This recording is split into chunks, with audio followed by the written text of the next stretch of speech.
বাড়িতে বানিয়েছিলাম এই বড়াগুলো, খেতে সত্যি দুর্দান্ত ছিল এর স্বাদ। তবে তোমরা কি চিংড়ি মাছের মাথাগুলো ফেলে দাও? আমরা তো কখনোই ফেলি না। এই রেসিপিটা দেখার পর থেকে চিংড়ি মাছের মাথা আর কখনোই ফেলবে না।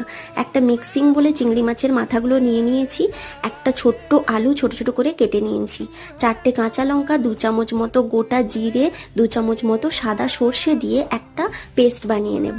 পেস্টটা বানানো হয়ে গেলে কুচনো পেঁয়াজ, স্বাদ মতো লবণ, সামান্য হলুদ গুঁড়ো, সামান্য চিনি আর দেবো 1 চামচ মতো বেসন দিয়ে ভালো করে মাখিয়ে নেব।